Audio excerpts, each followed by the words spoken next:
Hi, ladies and gentlemen. This is Inside the Presidency, and I'm your humble servant, Ashu Nyenti. President Paul Biya went to China as a hunter and came back with a hefty game. Today, we debrief President Paul Biya's remarkable stay in the most populous nation on earth. We take you by the hand through every detail as if you were personally present in Beijing, China. My guest is the Minister of Mines, Industry and Technological Development, Ernest Ngwabubu, who was also a member of the presidential delegation. I will be back around the corner.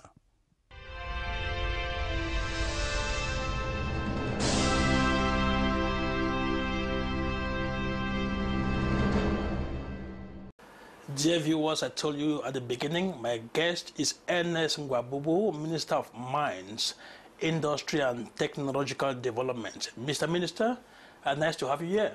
Thank you for coming, and I welcome you in the Ministry of Mines, Industry and Technological Development. You're welcome back from China. Yes, thank you. Even if I'm not quite well in my body, I still feel But you're in top shape, you're in top form. Yes, yes. That said, you're one of the few members of government who had the privilege of accompanying the head of state in this very important visit to China. What did that represent to you, Mr. Minister? Yes, you are right. I think it was a privilege and an honor for me to be part of that delegation. I didn't expect, but I was told to go to China to accompany the head of state. And when we go there, I think it was not to only go and look China, but it was for us to go and help the head of state for what he was going to do. That means to go and work with Chinese, who the head of state will meet. But anyway, we're going to come back into the kind of work you are doing with the head of state.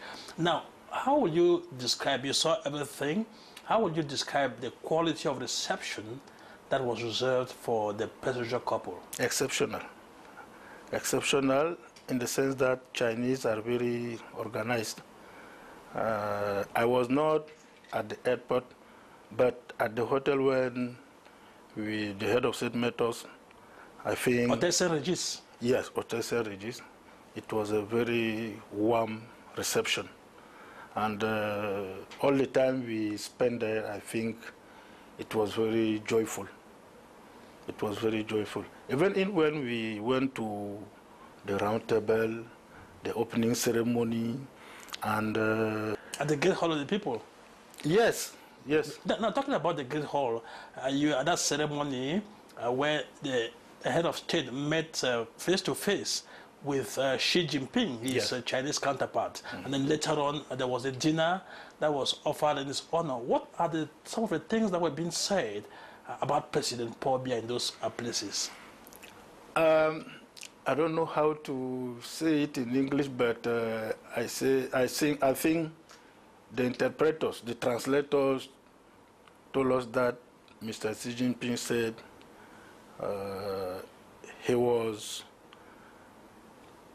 il aime son prestige et son autorité. So they love the prestige and authority of President Paul Biya. Yes, il a beaucoup de prestige et beaucoup d'autorité dans son pays. And he goes ahead and said that he well knew China because they were discussing about the history of China. Those dynasties which are... The dynasties, yes. The earlier dynasties that made up what China is today. Yes, they were exchanging about it, and the head of state was discussing very freely as he was a Chinese, but he was not a Chinese. Very knowledgeably. Yes, he has a very good knowledge of it. I think. And so the Chinese were necessarily muffled by this. Not only the head of state, but also the president of Senate, who received the head of state at the second day. Yes, they have also discussion about it. A very good discussion. Okay. Mr. Minister, we're going to take our first pause on this program to enable our viewers to relive some of the memorable moments of President Paul Biya's visit to China. President Paul Biya's stay in China was a sterling performance of several acts. Now we are going to have the first sequence on the first day of his stay in China.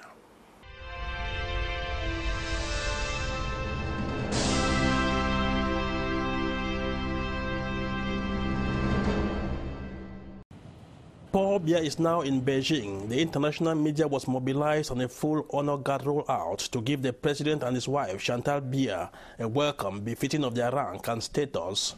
The aeroplane conveying the presidential couple taxied to a halt on the tarmac of the Beijing International Airport, the main gateway into China, at 12 o'clock local time. It was 5 a.m. in Cameroon. At the foot of the ramp to receive the august passengers, a senior official of the Beijing municipality, two young Chinese with bouquets of flowers, one for the president and the other for the first lady. A panoply of personalities: Chinese ambassador to Cameroon, Wang Yiwu, Cameroon's ambassador to China, Martin Pana, as well as Cameroon's military attaché in China, Kmerreplay.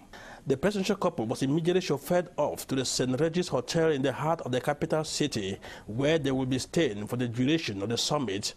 Upon arrival at their temporary residence, Paul and Chantal Biya are hailed by this colony of Cameroonians resident in China, only too happy and overwhelmed to see their esteemed head of state again for the second time in just 5 months. President Paul Biya has just a couple of hours to rest before hitting the road again for the Great Hall of the People, the Chinese presidency, for a tete-a-tete with President Xi Jinping at 4 p.m. local time. It will be 9 a.m. in Yaoundé, to be followed soon after by a bilateral meeting open to the two delegations, during which a number of cooperation agreements will be reached. President Paul Biya has thus started his 7th visit to China, and the second in just 5 months. On the invitation of President Xi, Paul Biya is in quest of new opportunities to take Cameroon to emergence. Later tonight, President Paul Biya will be honored with a dinner offered by the Chinese party.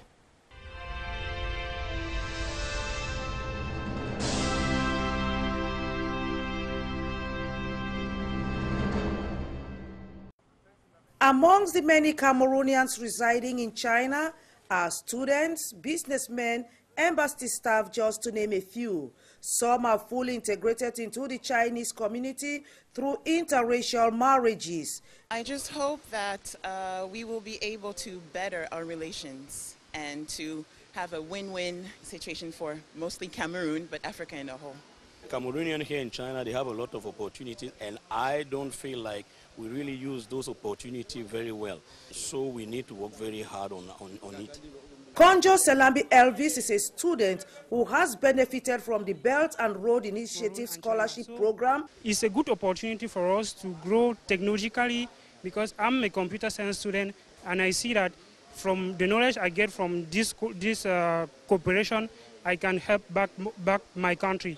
To the Cameroonian business community excelling here in China, they maintain that there is a huge potential for China-Africa cooperation, and the Belt and Road Initiative of President Xi Jinping will be the main channel of sustainable development for the two sides during the new era.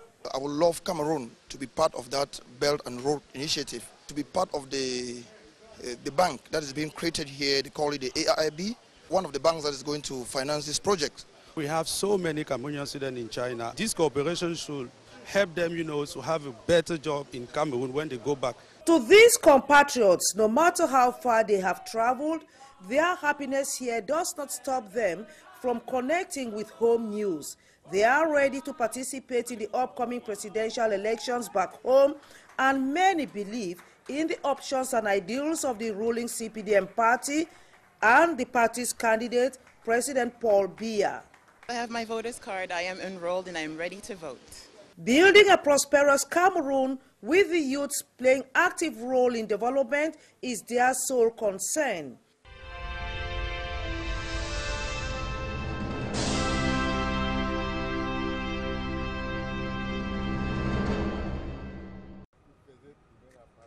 This August 31st has been a busy day for President Paul Biya as he arrived in the Chinese capital, Beijing, for the third China-Africa Summit.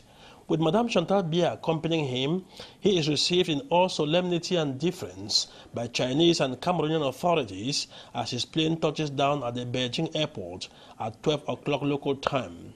It was 5 a.m. in Cameroon, and in the midst of sustained international media attention, the presidential couple are immediately chauffeured off to the St. Regis Hotel, where Paul Biya barely has time to fraternize with his China-based compatriots, catch a short rest, before hitting the road again for the Great Hall of the People, the Chinese presidency, for a high-level meeting with his Chinese counterpart, Xi Jinping.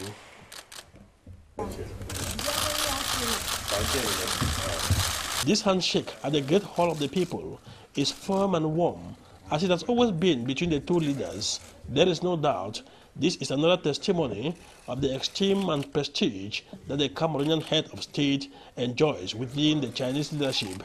It is also an acknowledgement of Cameroon's influence on the international scene. The Chinese convened their savoir-faire to honor an esteemed friend.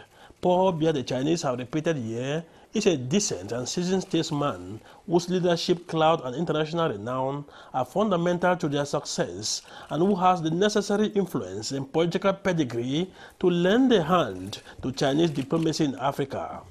In their tete-a-tete that was later expanded to members of their two delegations, President Xi expresses the desire to move relations between the two countries to a higher pedestal.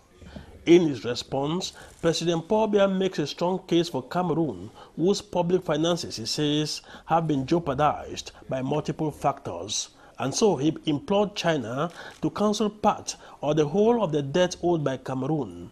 He also sought China's assistance in the construction of Yaoundé-Douala and Edeye-Kribi motorways, among others.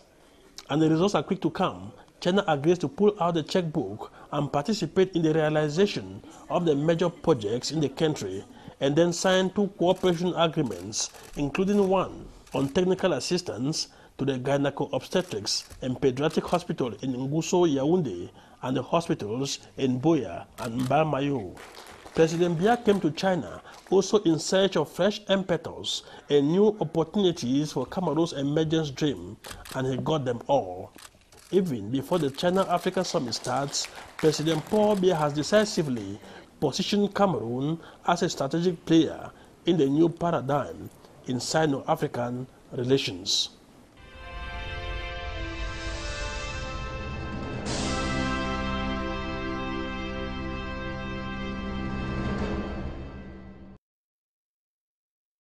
Monsieur le Président de la République populaire de Chine.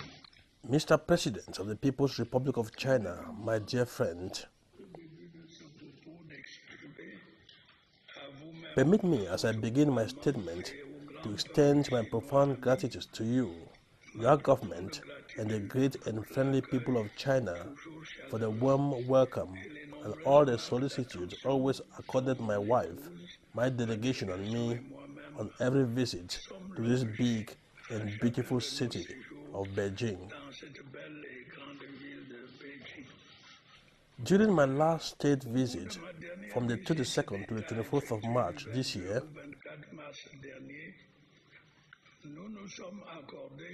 we agreed on a number of issues, notably strengthening mutual political confidence-building dialogue in view of established traditional ties of friendship, in particular through exchange of high-level visits.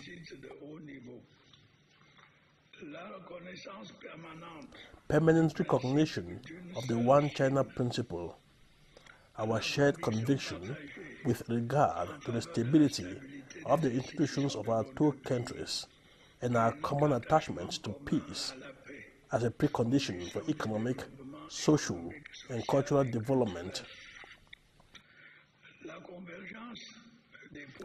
Convergence of views on China's community of common destiny and Belt and Road initiatives as the new approach to global governance for the overall development of peoples.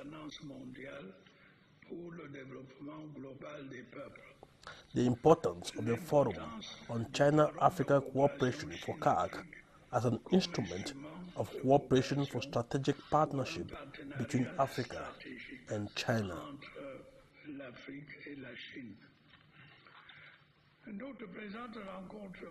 Our meeting affords me the opportunity to express to you my full appreciation ahead of the third FOCAC to be held in the coming days.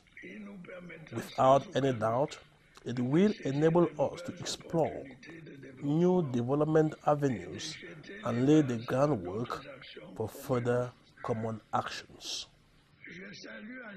In this regard, I welcome the innovations that China will introduce in the Beijing Action Plan 2019-2021 to be adopted at the end of the forum.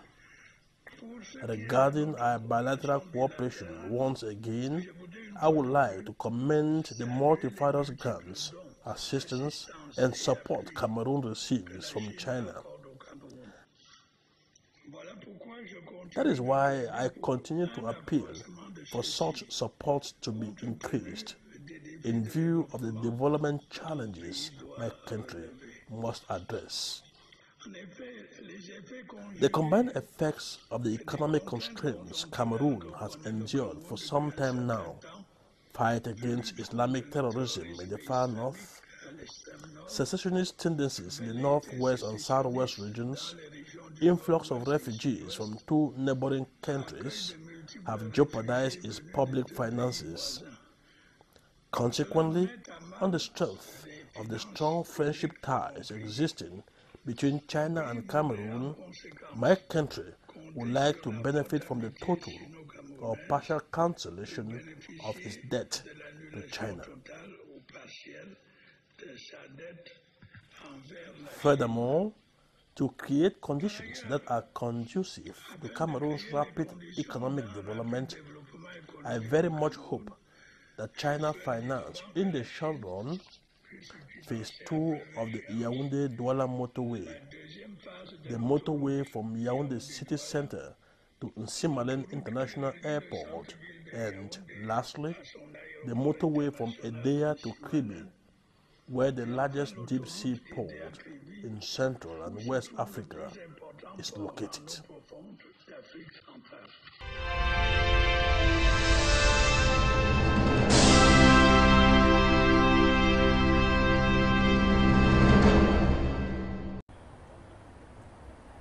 The meeting of President Paul Biya and the Chinese president of the National Consultative Political Conference Committee, a post equivalent to the president of the Senate of Cameroon, Mr. Wang Yang, was warm and cordial.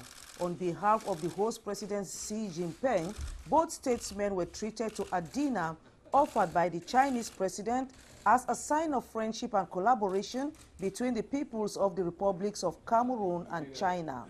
President Paul Biya was accompanied during this solemn occasion by a delegation comprising the members of government accompanying him, the president of the group of entrepreneurs GICAM, those of the chambers of commerce, mine industry and handicraft. Next was the frank exchanges between the two delegations from Cameroon and China. According to Mr. Wang of the Chinese Senate, President Paul Biya is a wise and respected leader in Africa. His participation in the third summit of the Forum on China-Africa Cooperation is a great honor to China and constitutes a success of the summit. In response, President Paul Biya, on behalf of his wife, Mrs. Chantal Biya, and his accompanying delegation, congratulated the Chinese for the objectives of the summit.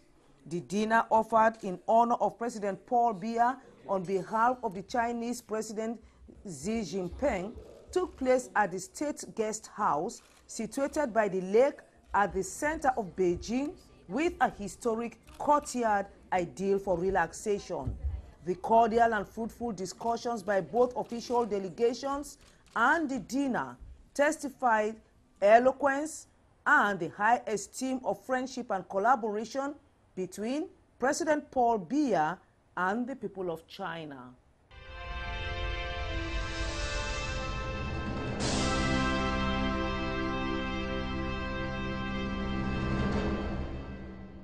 You're welcome back. Now, Mr. Minister, how how do you explain the Chinese success story? Why do you think they have been able to do all that they have done so far? The Chinese success story comes from the hard work. Hard work, discipline. Honestly, I think Chinese have a way of behaving. Since the Communist Party has a discipline which is accepted by everyone, I think you cannot do what the party does not accept. That is the way the Chinese behaves. Discipline is the key of the success story. Let us delve now into the essence of President Paul Biya's visit to China. Now, what is your opinion on the different agreements that Cameroon signed with the Chinese party? You must know that all the agreements deal with the Belt and Road Initiative. And a brainchild of President Xi Jinping. There was a MOU signed by the Minister of External Relations related to it, Belt and Road, and the second one by the Minister of Economy concerning technical assistance of our hospitals. I think both are related to the initiative of the forum, the main action plan of the forum, which was planned this year.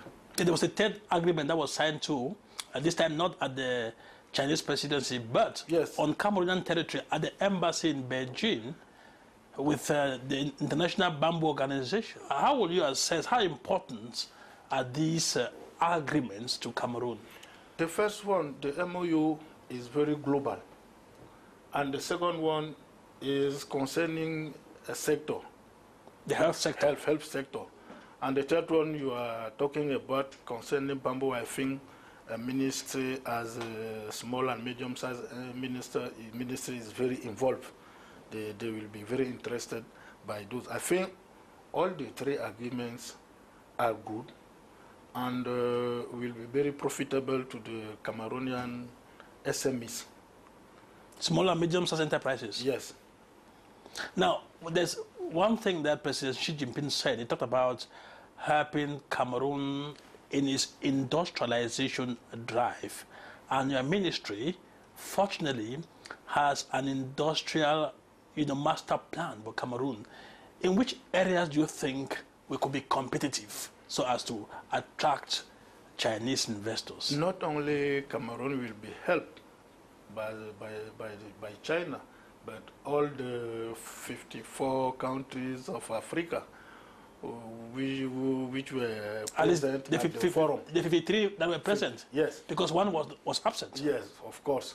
But concerning Cameroon, I think we are lucky because that help will be very profitable to the private sector. Why do you say so?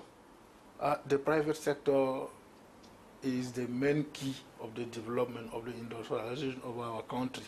And all the government is doing by putting in place that master plan is for the private sector. You know, when Chinese investors will come in Cameroon, it is not to come and work with the government.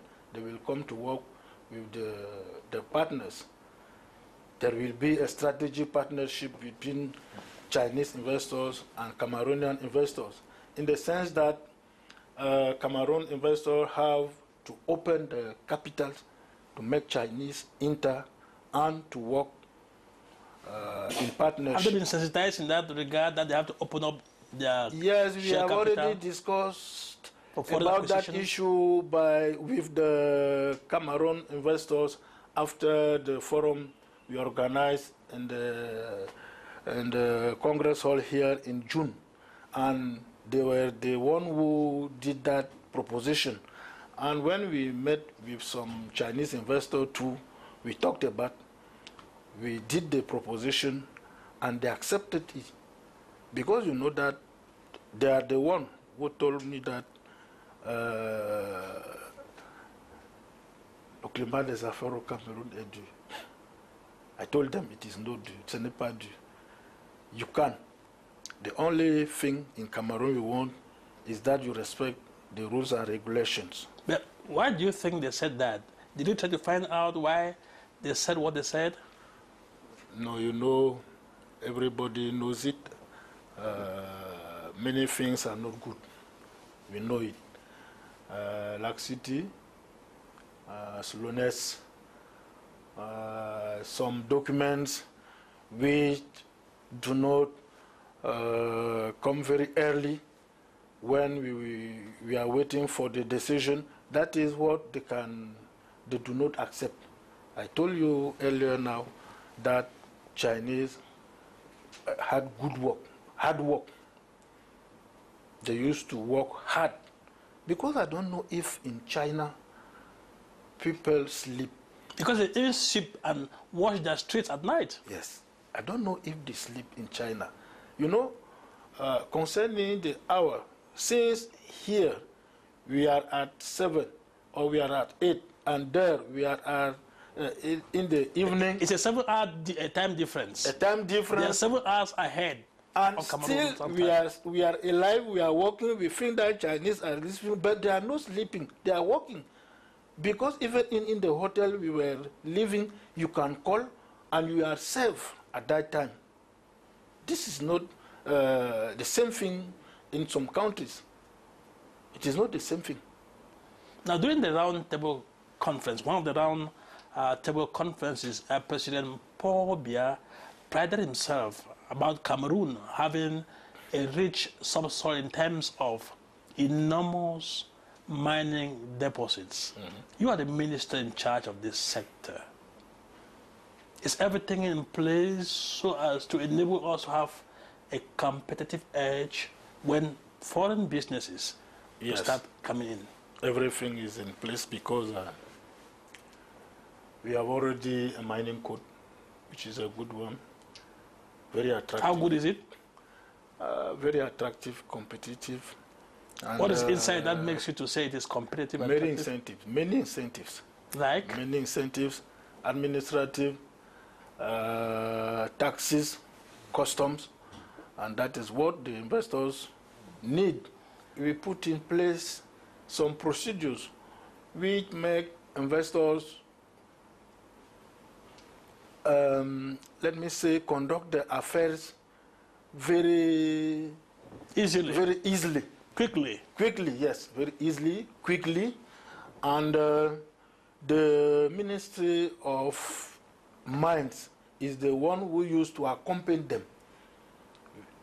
I used to tell my collaborators that we are not obstacles.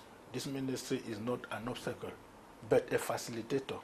We are here to facilitate, to accompany. And is the message coming across to your collaborators? Are they working in line with that to ease the task they are aware of it. Investors? Yes. Yes, we are doing our best. Even if everything is not very good, but that thing, they accept it and they recognize it. Mr. Minister, we're going to take a second pause to enable you to take that glass of water. On the opening day of the summit in Beijing, President Paul Biya had a remarkable performance during the opening ceremony. He was one of the star statesmen. And at the same time, the first ladies, that same day, were having their own event. So I would like you to watch how it unfolded on day one of the conference, of the summit in Beijing.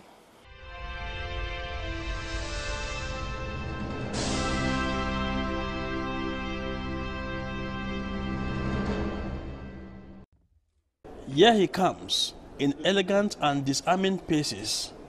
President Paul Biya exudes diplomatic style and shrewdness. In a solemn and businesslike demeanor, he is among the first heads of state to arrive this September 3 and be received by Xi Jinping before the family photograph at the lobby of the Great Hall of the People, and then disappearing into the egg-full Grand Auditorium for the opener of the third China-Africa Summit. President Biya is seated in the front row and, as usual, listening with penetrating attention Chinese President Xi Jinping pleads with African countries to look up to China as their only credible partner that fosters their development without attaching political strings, and then promises to set up a peace and security fund to help African countries preserve peace and their territorial integrity. These and other projects will cost $60 billion in 3 years. The co-chair of the forum, South African President Cyril Ramaphosa, pledges for a formula that will help balance trade deals between China and Africa.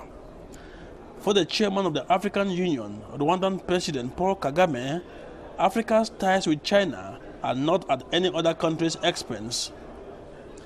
UN Secretary General Antonio Guterres and the chairman of the African Union Commission, Musa Faki Mahamat, do not say any less. Before Madame Chantal Biya with grace and class joins her husband and other dignitaries on the platform for a souvenir photo. By the time Africa and China hone their current commitments, they will have established the basis for more solid and fruitful partnership.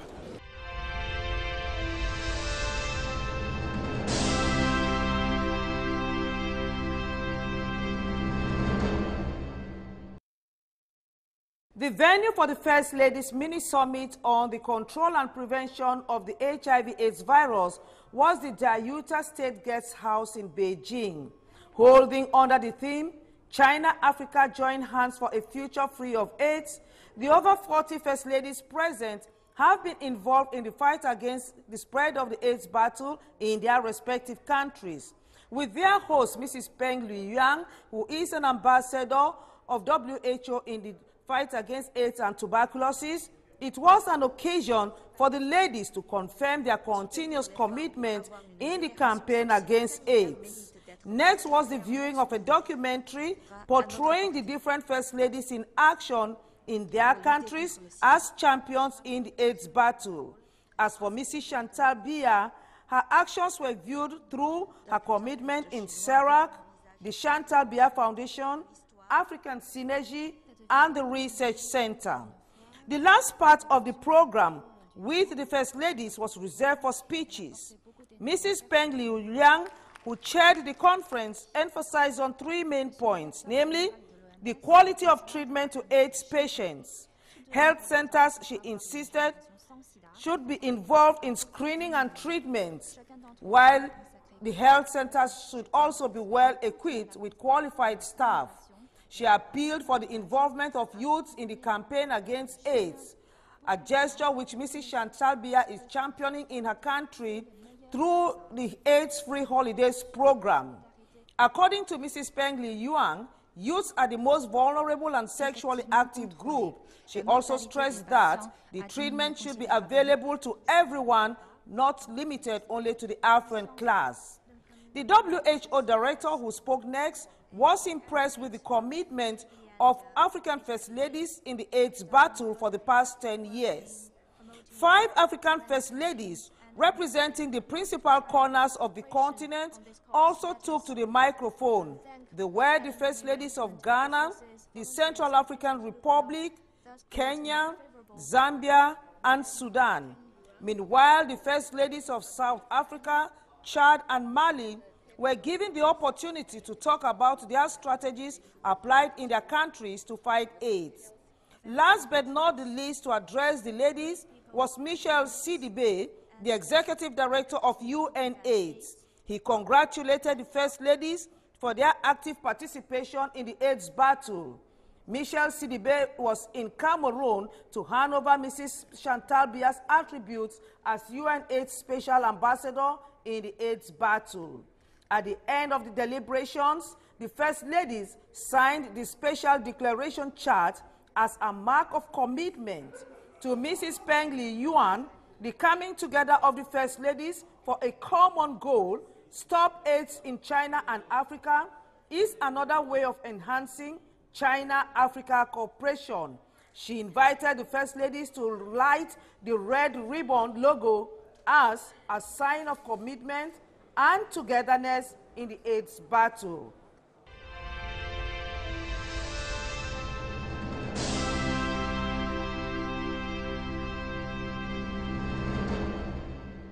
Listen, gentlemen, if you are just joining us, you are watching Inside the Presidency, the most authoritative media platform on presidential actions and prescriptions on CRTV Premium Television. Now, Mr. Minister, this issue was topical during the discussions in Beijing, whether it was during the closed-door tete-a-tete meetings or during the roundtable conferences, or even at the opening ceremony. This issue of the way negotiations have to take place between China on the one hand and African countries on the other. From your experience, from what you saw on the ground, do you think African countries need to negotiate with China one-on-one, or they have to rally together as a bloc, as a group, to discuss with China? Let me give you my own opinion. I think it is not possible for African countries to go one by one.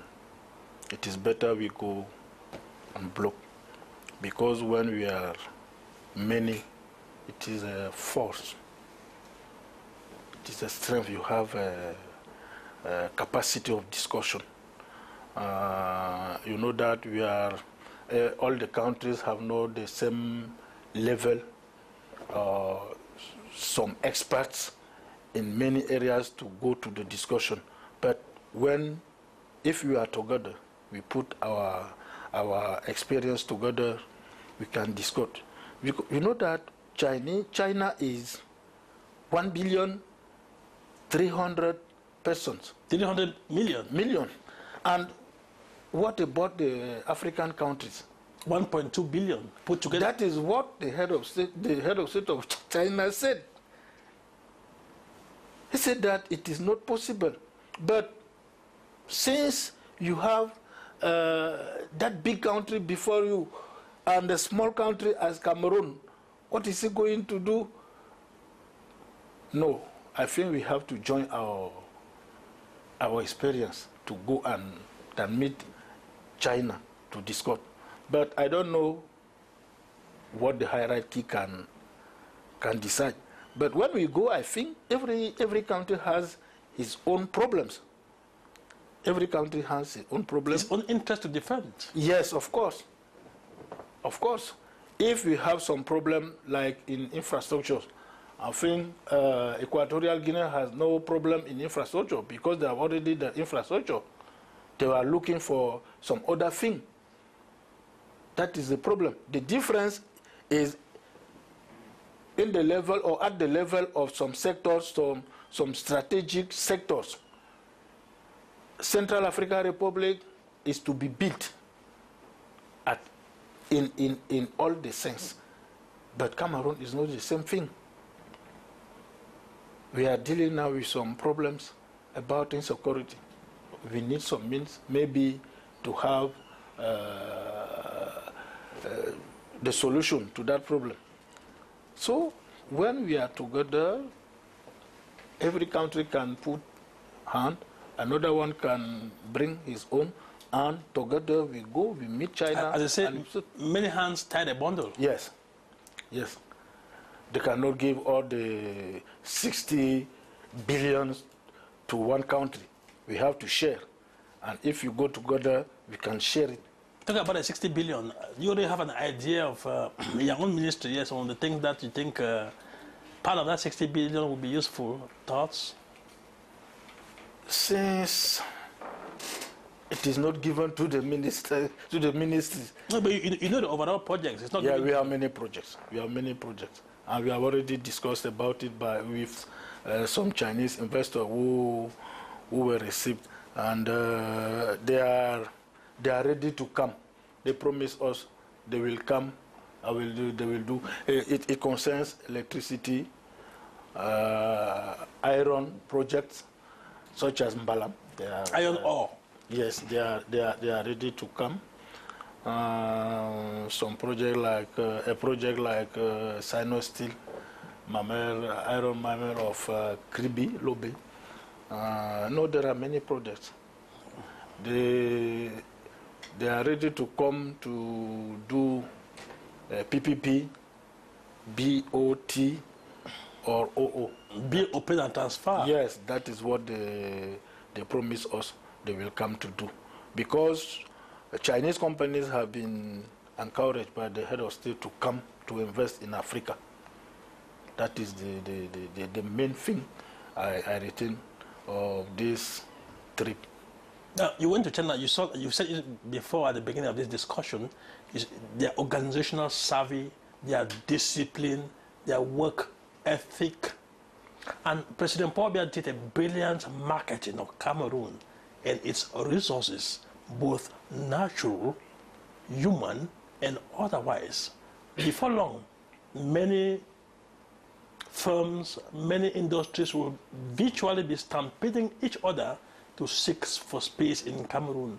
Now, in what areas do you think we need a paradigm shift so as to be able to, when the time comes, receive all these foreign investors and give them what they're looking for? First, I told you earlier now that our investors have to accept them to work in partnership. That's the first thing. Because Chinese bring money, finance, and they bring to technology. You know that China is very advanced in technology. People used to call chinoiserie here. This is not right. I think it is a wrong thing. I think it is a wrong thing. Our investors have to learn from China in the field of technology and digital sector. Since the master plan is dealing with energy, agro industry, and digital, so I think our investor must accept Chinese and learn from them. Especially in which areas do you think the Chinese experience and expertise could be useful to our local industries? Until now, and from the time I'm here, we looked at our investor deal with industry as if it is the commerce. You buy here and you sell somewhere, but buy and sell. Yes, that is not industrialization. Industrialization means transformation. You have to transform. Chinese have machines, equipments. They can bring. That is what I call technology. They bring technology to give to them. They bring to finance. Our industrial have no more finance. That is why they bring to finance. Our industrial have no more finance. That is why I said earlier they have to open their capital to make Chinese enter in it and grow the companies. Another remarkable day for Cameroon was on day 2 of the summit when President Paul Biya now took Cameroon and Africa's voice to this important round table conference, during which he did not only emphasize the enormous potential that African countries have, but also, coming back to Cameroon, he sold Cameroon to the outside world. Let us go back to our editing machines.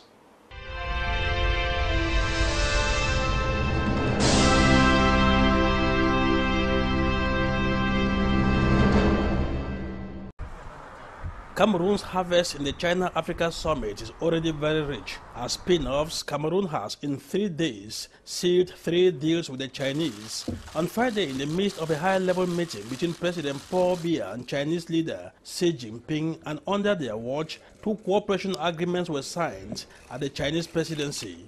One was an agreement in which the Chinese consented to provide technical assistance to the Gynecobstetrics and Pediatric Hospital in Guso in Yaoundé and the hospitals in Boya and Mbalmayo. It was signed for Cameroon by the Minister of the Economy, Planning and Regional Development, Alamin Ousmane May.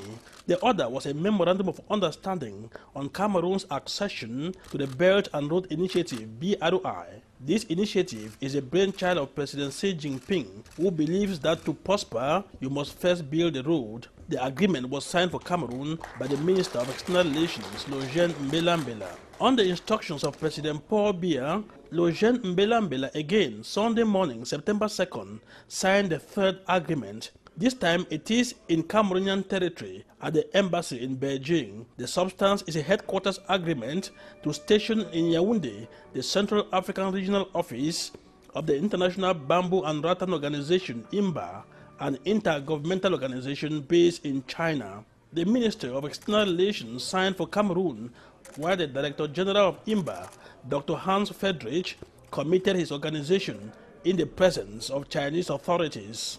But to actually have an office in Cameroon, in Yaoundé, means that we can work much more directly with the Ministry of Forestry and Wildlife, with the Ministry of Agriculture, and with other ministries in the country, but also with other organizations. Cameroon has a good supply of rattan, commonly called Indian bamboo. The development of the sector and sitting the headquarters could help create jobs, provide a source of income, bring environmental benefits, and Cameroonians could be trained on the various uses of Indian bamboo. After the Memorandum of Understanding signed 5 years ago between the two parties, it took the visit of President Paul Biya to the facilities of the Indian Bamboo Organization in Beijing in March 2018 to bring about this denouement.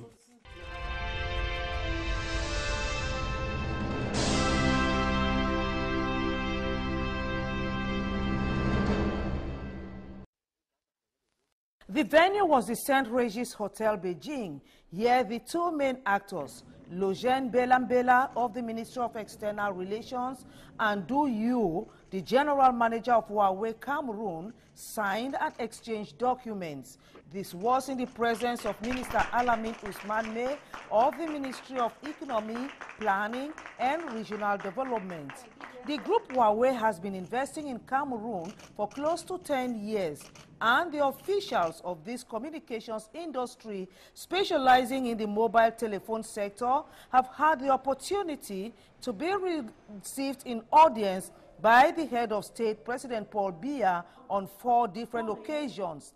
They are out for a solid and lasting cooperation with Cameroon. On behalf of President Paul Biya, Minister Alamin Ousmane Meh retraced the plan of action of the Huawei Group in Cameroon, namely the infrastructural development between 2007 and 2020. This includes the planting of the submarine optical fiber between Cameroon and Brazil. The second phase comprises the construction of infrastructure for the management center as well as the commercialization of their products. Next was the visit of the photo exhibition of the Huawei Group at the lobby of the St. Regis Hotel. The partnership between Huawei and Cameroon is a true example of win-win cooperation between China and Cameroon.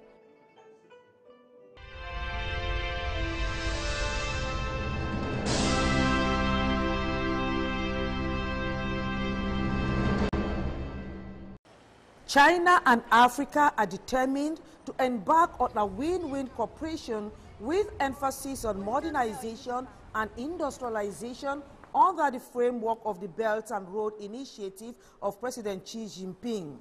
President Paul Biya personally expressed gratitude to his Chinese pair for the long-term support and willingness to deepen bilateral cooperation. To this effect, he has signed the ministers accompanying him to China to grant audiences to some Chinese partners and entrepreneurs.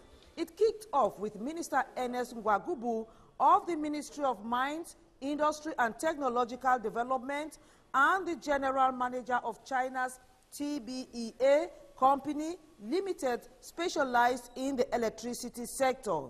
Next was the General Manager of the Easy Business Digital Technology of China, being received in audience by Minister Luc Magrambaga Atangana of the Ministry of Commerce. Minister Gaston Elundu Esomba of the Ministry of Energy and Water Resources granted audience to the Managing Director of China Machinery Engineering Corporation. The Vice President of China Hydroelectricity Corporation held talks with the Minister Gaston Elundu Esomba. At the end of it all, the dignitaries and the partners participated in the grand opening ceremony of the summit that took place at the Chinese People's Hall.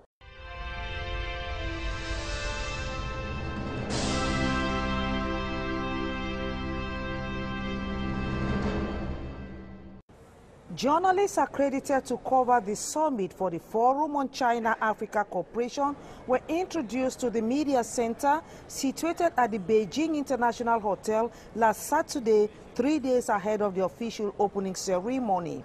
At the third floor of the magnificent building hosting the media center, there is enough space to accommodate the close to 2,600 journalists present in Beijing for the event. They have come from some 53 African countries, including their Chinese peers. Some of them are reporting for their respective heads of state and dignitaries, while others are freelance journalists or journalists attached to the local press organs. It's my first time to see so much African journalists here. A traditional friendship between Africa and China, that China and Africa are good brothers. I went to South Africa to report the BRICS in July. I think Africa is a very beautiful continent, and it also has a lot of opportunity to develop. One thing I've learned about the Chinese is the way they have arranged the media center where all journalists can come together and be able to access information that is either translated in English or French. And secondly, I have been impressed about how they've made our access easier by attaching each country to a liaison officer from China to help them maneuver around the vicinity. The media center is equipped with high-speed computers free of charge. While there are many hostesses in the center, almost one hostess to a journalist to assist in case of difficulty. All the events of the forum will be transmitted live to the media center, thereby providing transparency and information flow for use by the different journalists. The summit opens later today, precisely 4 p.m. local time in Yaoundé, while President Paul Biya, alongside other African dignitaries, are determined to consolidate the traditional friendship ties between China and Africa that is paving the way for common development.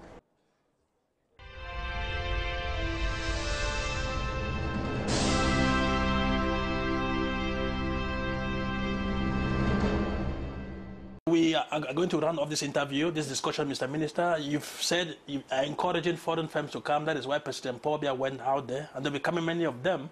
But some of our industries, you've so mentioned that, are not experienced, some of our infant industries, they need also to be protected. Are there sufficient measures to, on the one hand, bring in foreign investors, and on the other hand, protect our local industries? If there was a problem, it would have been remarked by those of the private sector who were there. You know that there was the private sector. Mr. Tawamba, the president of Ishikam, was part of the delegation. Mr. Iken Christophe, the president of the Chamber of Commerce, was part of the delegation. They are the ones who were there and assist the head of state too. They have discussion with Chinese investors.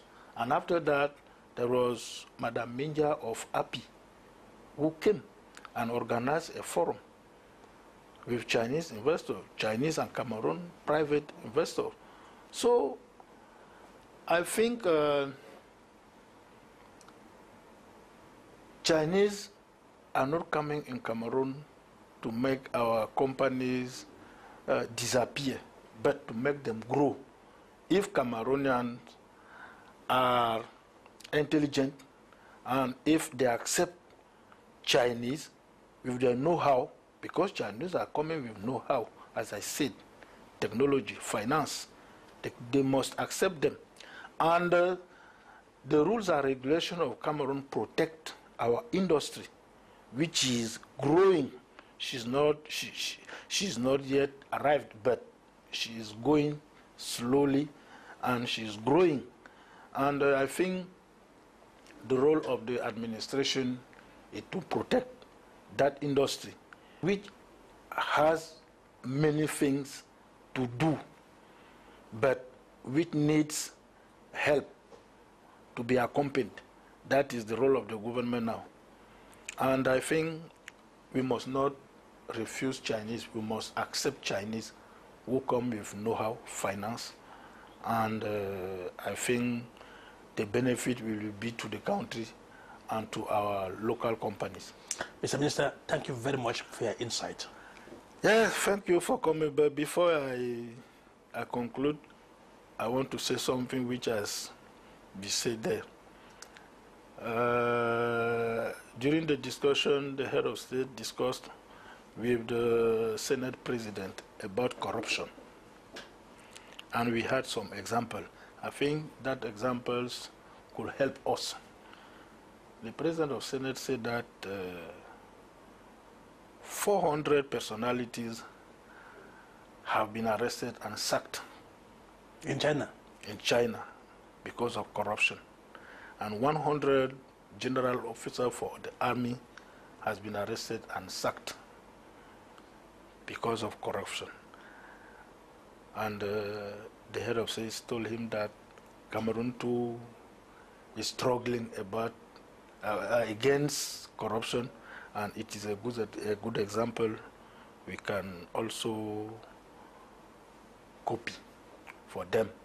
That is what I said earlier, that which makes us a story of China is hard work, honesty. If we do it in Cameroon, I think we can also be a big country like China. I don't say that we are going to be bigger as China in a few times, but we can become China some years after. Thank you.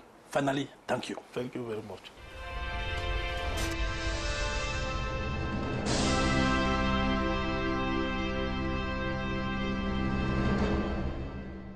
That was how President Paul Biya carried high the flag of Cameroon and Africa at the Beijing summit. I have been your humble servant, Ashu Nyenti. We will be back in 2 weeks, but until then, stay blessed and goodbye.